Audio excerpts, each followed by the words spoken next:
마켓 무버입니다.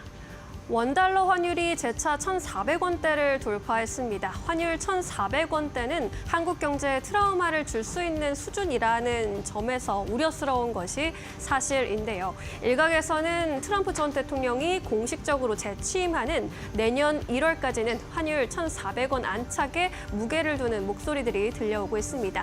그렇게 보는 배경에는 크게 5가지가 꼽히고 있는데요. 첫째, 트럼프 정책 리스크입니다. 트럼프의 대표적인 정책인 관세 공약에 대해서 불안감이 커지고 있죠. 이에 따라 달러 강세가 더 지지되는 분위기입니다.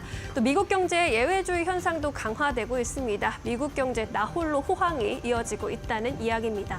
또 미국의 통화정책 기조가 불확실성이 나타나고 있는 것도 리스크로 작용을 하고 있습니다. 트럼프 전 대통령의 재취임을 앞두고 파월 의장 등 연준과의 관계가 매끄럽지 못하다라는 점 역시 달러 강세를 지지하는 요인으로 보이고 있습니다.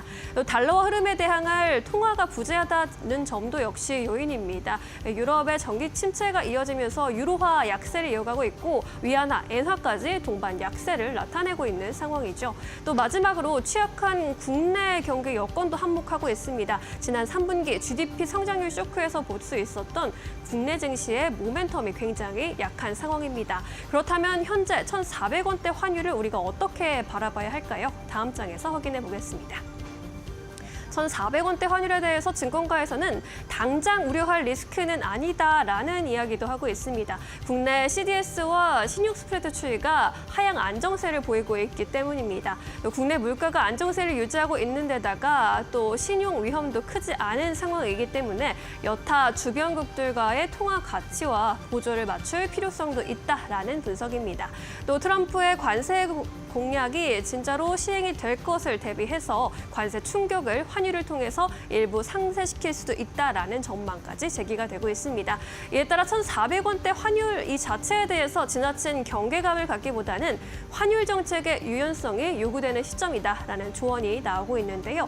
하지만 국내 증시 연일 약세를 보이면서 외국인들의 이탈도 지속되고 있기 때문에 걱정스러울 수밖에 없는 상태입니다. 여러분은 어떻게 생각하시나요? 환율 1,400원대 뉴 노멀로 바라봐야 할까요? 아니면 새로운 위기의 신호일까요? 함께 생각해보면 좋겠습니다. 마켓 무버 전해드렸습니다.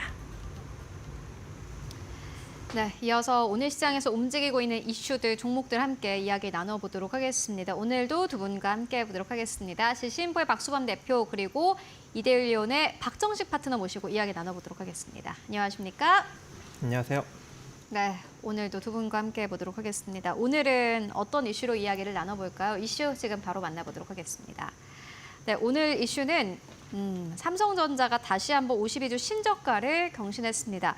아마 삼성전자 국민주이니만큼 여러분들도 많이 가지고 계실 것 같은데요. 삼성전자가 현재 구간에서는 58,000원대에서 거래가 되고 있는 상황이고요. 오늘 장중한 때는 55,000원대까지 내려갔습니다. 어제도 마찬가지로 같은 시간에 삼성전자가 52주 신저가를 경신했어요 라고 말씀드렸는데 오늘 또다시 이 52주 신저가 경신했습니다. 이제 반등이 좀 나올까 아니면은 또 조정이 나올까 시그널 좀 잡기가 힘든데요. 두 분께 물어보도록 하겠습니다. 먼저 박수범 대표님. 저는 하락 추세가 좀 지속될 가능성이 높다라고 말씀드립니다. 네, 하락 추세가 지속될 가능성이 높다. 그렇다면 박정식 파트너님은요? 네, 저도 일단 현재 이 약세 국면이 어느 정도 좀 유지는 되지 않을까라고 생각을 하고 있습니다. 두 분은 말씀 좀 종합해 보자면은 코스피 지수가 더 빠질 것 같다라는 생각이 드는데 박수원 대표님은 삼성전자에 아직도 하방 룸이 열려 있다라고 보시는 이유 어떻게 보십니까? 일단 지금 현재 국내적인 이슈보다는 해외적인 이슈가 좀 터질 것 같아요. 왜냐하면 이제 과거에 1929년도 이제 대공황 시대가 왔지 않습니까? 그때 당시에도 2028년도가 이제 대통령 선거였거든요. 그때 당시는 크게 급등을 했다가 갑자기 2029년부터 버블이 꺼지면서 상당히 좀 크게 조정을 좀 받았던 시점이 있었습니다. 그래서 지금 현재 다우도 마찬가지고 나스닥도 마찬가지고 단기간에 너무 많이 올라갔어요, 솔직히. 네, 너무 많이 올라가고 가상화폐도 마찬가지였고 이 부분에 있어서 차익 매도 물량이 좀 나올 가능성이 좀 높다라고 좀 판단하고 있고요. 그런 흐름들에서 하이힐드 채권, 우리가 하이힐드 채권이라 한다면 신용도가 상당히 낮은 채권이죠.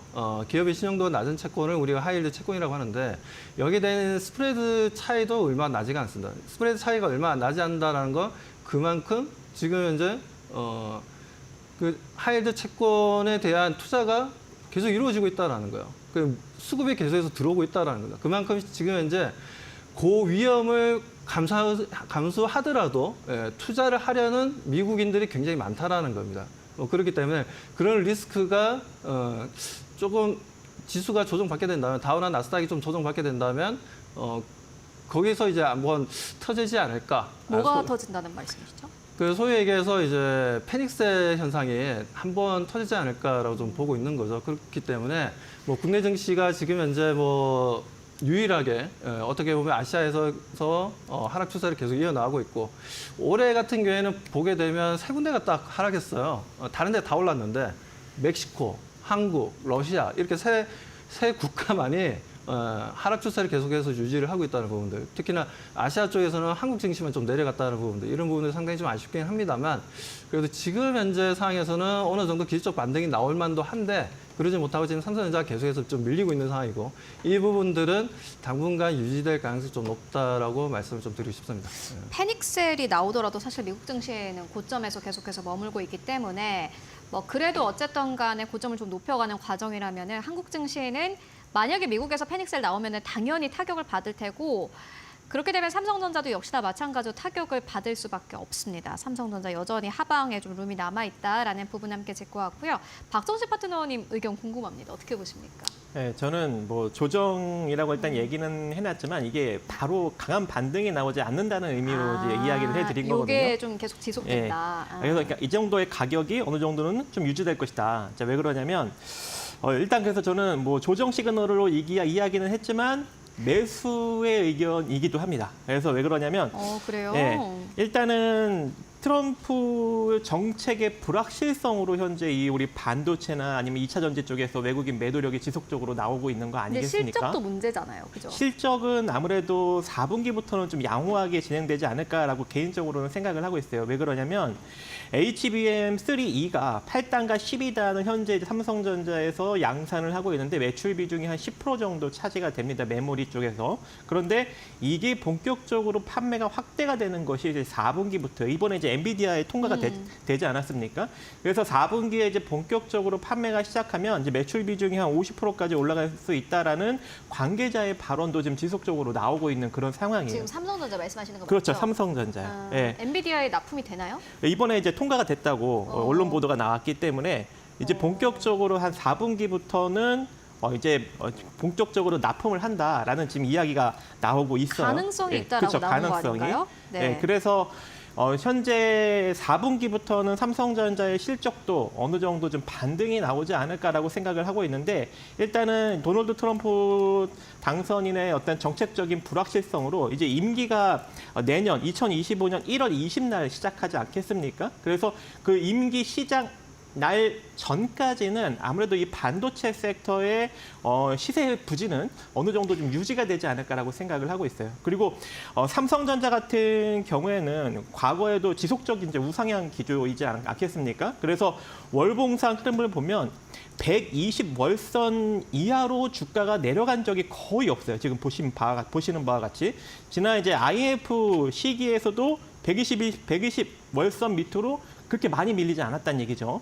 그래서 지금도 다시 120월선을 터치하고 있는 이런 상황이고, 이번에는 살짝 이탈을 시키고 있는 그런 상황이기 때문에 저는 53,000원 정도, 이 120월선 자리인 53,000원 정도 자리까지는 빠르게 반등이 나올 수 있다고도 저는 생각을 하고 있어요. 그래서 53,000원 이하, 지금 현재 이 5만 원 구간부터는 여러분들이 이제 분할로 매수로 접근을 해도 되는데, 아까 언급드린 바와 같이 도널드 트럼프의 정책적인 불확실성이 있다는 얘기죠. 그래서 지금 현재 구간에서 빠른 반등은 힘들겠지만 아무래도 이제 4분기에 실적이 본격적으로 좀 나아지고 도널드 트럼프 정권이 이제 본격적으로 들어가서 반도체에 크게 타격이 없네라는 어떠한 그런 긍정적인 모멘텀만 생기게 된다면 내년 1월 이후부터는 이제 본격적으로 반등이 어느 정도 나오지 않을까라고 개인적으로 생각을 하고 있습니다. 그래서 현재 삼성전자를 보유하신 분들 또는 이제 신규 매수를 생각하시는 분들은 내년 1월 정도부터 이제 본격적인 시세 반등력을 생각하시면서 5만 원 밑으로 천천히 모아가신다면 좋은 결과를 만들어갈 수 있지 않을까 생각을 5만 합니다. 원 밑이요. 네. 근데 아까 전에 이제 엔비디아 HBM 이슈를 말씀해 주셨습니다만 마이크론도 사실 일찌감치 통과를 했고 걔네 본딩 장비를 바꿔가지고 이제 통과를 했고 삼성전자가 사실 좀 너무 늦었지 않나라는 생각도 들고요. 보니까는 블룸버그 인텔리전스가 어제 또 나온 보고서 보면은 하이닉스가 내년에도 HBM 우위다. 삼성전자가 추격하려면 시간 걸린다. 이렇게 말을 했는데 어쨌든 내년 정도까지는 아무래도 조금 이제 SK 하이닉스에 밀릴 수 있겠죠. 근데 이제 주가는 다르니까. 본격적으로 이제 HBM4가 이제 2026년부터 이제 쓰일 수 있는 가능성이 존재하는데 이때 엔비디아의 차세대 그래픽 처리 장치 루빈이 이제 본격적으로 2026년부터 양산이 됩니다. 그래서 그때부터 HBM4가 탑재가 되는데 삼성전자가 지금 현재 이 시기를 노리고 있어요. 그래서 이때부터는 본격적으로 올라갈 수 있는 가능성이 존재하고 또 거기다가 주가는 좀 미리 움직이지 않겠습니까? 그래서 2025년부터는 삼성전자의 우상향 기조도 어느 정도 생각을 해볼 수 있지 않을까 개인적으로 생각을 합니다. 네, 삼성전자 응원하도록 하겠습니다.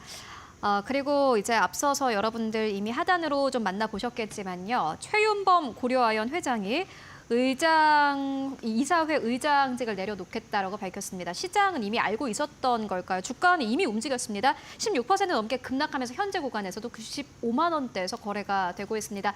고려 아연발의 이 변동성까지 함께 확인을 해보시는 게 어려운 시장 대응하는 또 다른 포인트가 될 것 같습니다.